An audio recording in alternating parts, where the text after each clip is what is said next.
This is going to be a short video on the best hi-fi speaker that I have experienced this year. And this year wasn't easy. There was so many speakers like Rosso Fiorentino, Dynaudio Heritage, and just so many more speakers that I have experienced this year that I just had a horrible time deciding which I would give this award to. But nevertheless, we do have to choose who to give these beautiful awards to.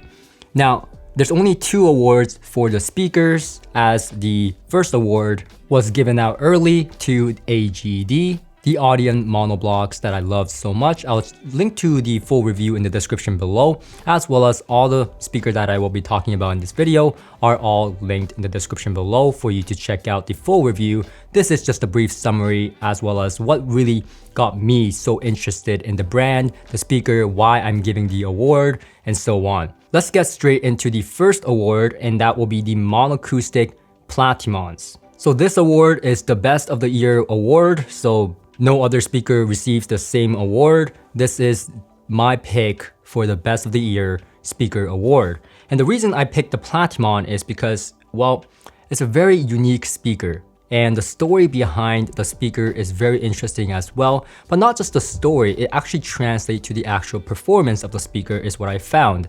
For example, one of the big story with the Platimon was that June, the designer behind the speaker, once built a speaker out of umpingo wood, which is an African wood that is very, tough, that is very good for acoustical properties. Hell, they even call it the singing wood or something like that, musical wood. So very good material. And once he got a taste of that, he tried to replicate it, but the problem was that umpingo wood is rare, exotic, also very expensive. So instead, June decided to use aluminum, leather, and multiple different materials inside the cabinet so that the aluminum will sound as close as possible to the umpingo wood sound that he got to experience once in his lifetime. And as I've said many times in the past, I'm really not a fan of aluminum or metal kind of cabinet in a speaker because that also always sounded metallic, a little bit lifeless, a little bit lean sounding. I could always sense that it was an aluminum or metal chassis or cabinet, and I usually prefer wood or MDF for that matter when it comes to speaker cabinetry. Of course, personal preference. However, when it comes to the Platimons, I have to say they really nailed down the cabinetry on this design in my opinion. The overall industrial clean-cut look of the speaker may tell you otherwise, but really when I hear the speaker, I don't hear much of the cabinet resonance, nor do I feel like it's too metallic or too woody or all the fancy terms to describe the cabinet resonance and the sound profile of the cabinet. I don't get that with the Platimons. I find that the cabinet is very well controlled in resonance, as well as the purity factor that I talked about in my 4-lane review as well, where I talked about how the Platimons, despite having a crossover, I also found it sound pure and transparent, even in comparison to a single driver crossover-less design like the 4-lane. And of course, I can go on and on about how great this loudspeaker is and all the details, but all those details will be in the description below in the review itself.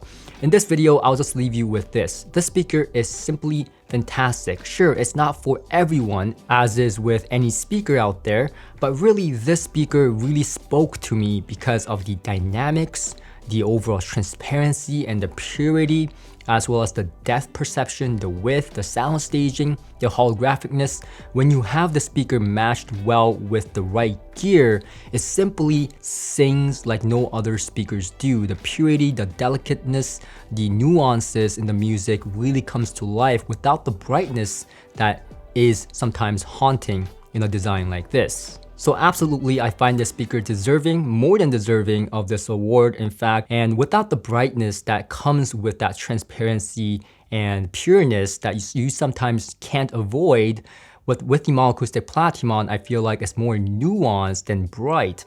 I feel like it's more airy and spacious and sparkly rather than bright, especially when you pair it up with the right gear. And I can go on and on again about the great things about this speaker. I absolutely love it, but I don't want this video to be just about the monoacoustic Platimon because it is rather a pretty expensive price tag at $6,000 US. So after comparing and listening to all the speakers I have reviewed again and again, comparing them, I have come to the decision that I will give out one more award in the speaker category, and that is the budget category. Now I say it's the budget category, but really this is more about value rather than price. This is the best value speaker of the year, and that has to go to the Arendal 1723 THX floor standard loudspeakers. I mean, for a near full range big tower loudspeaker, of course you need a room in the first place, but this loudspeaker really is crazy. For the money you pay, this speaker absolutely delivers, and it crushes the competition in my opinion on many aspects. But one very obvious one is the fact that you get a lot of speaker, a lot of cabinet for the money you pay. Not only that, you are getting a lot of value in terms of the quality of materials that you really wouldn't expect for such a large loudspeaker at this price point. For example, many manufacturers just use MDF, which is completely fine, but in Arendal's case, they decided to use HDF, which is more expensive and a better material than MDF, and a higher quality material for that matter, for their cabinet, which again, that's a lot of cabinet, and not to mention the number of drivers here as well. And of course, the more isn't always the merrier, but in this case, it's done really well. They have really implemented the crossover very well to blend really well with these drivers to where I feel like it's very coherent. It doesn't seem like they're distracting with different frequency ranges coming from everywhere. Everything is very coherent. And of course, they are THX certified, hence the name 1723 THX towers. And that means a lot because that means that they go through a lot of measurements and a lot of test and trial, and they even publish their own measurements as well. And at the end of the day, what you're gonna get out of a speaker like this is a more of a balanced sound from top to bottom.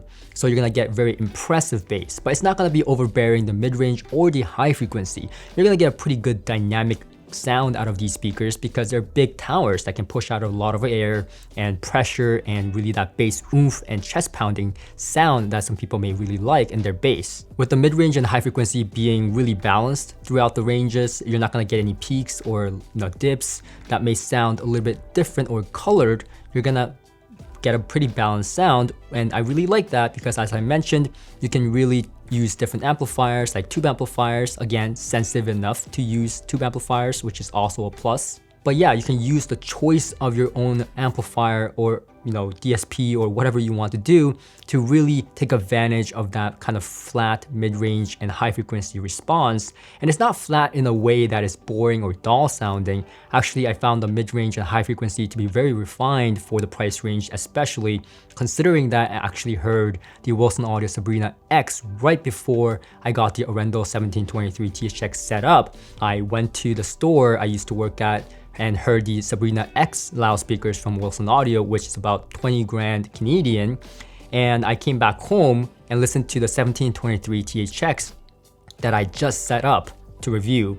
And I was blown away because the differences were very small, and in fact I actually preferred the Arendal's high frequency presentation in a way. Of course, there are small differences like the Wilson Audio Sabrina X being a little bit more dynamic, a little bit more grunt and control in the bottom end, but again, you get that flexibility with the 3-port system design of the Arendal 1723 THX so that you can adjust the roll-off of the bass frequency so you can get a fully sealed design by plugging all 3 ports, or you can leave some ports open to get the desired response of the bass in your room, which I just think is amazing because you get so much flexibility in your setup process as well as just having fun with the speaker itself. So yeah, absolutely big kudos to Arendal for bringing out the 1723 THX. I think it's a real gem in the hi-fi space. I haven't seen any loudspeaker in this price category that brings as much value. And yes, that's a big statement, but I think it's deserving. I don't think that it is the perfect speaker. Of course, there's improvements in areas like I spoke of in the review where the sound staging can be a little bit better, which obviously can be improved by a tube amplifier and tube integrated amplifier that I mentioned in the video as well. But like I said, it's really hard to argue the value proposition here. And from this year, it's really hard for me to choose anything else than the Arendelle 1723 THX, as you get really a lot of value for the money you spent. So that's pretty much it for this video. Check the link in the description below for all the full reviews on whatever you're interested. And I'll see you guys on the next one. I hope this video was fun, entertaining, and informative. And if it was, please click that like button. It helps my channel out and it doesn't cost you anything. And I hope to see you guys on my next journey, my next audio talk. And I'll see you guys on the next one. Until next time.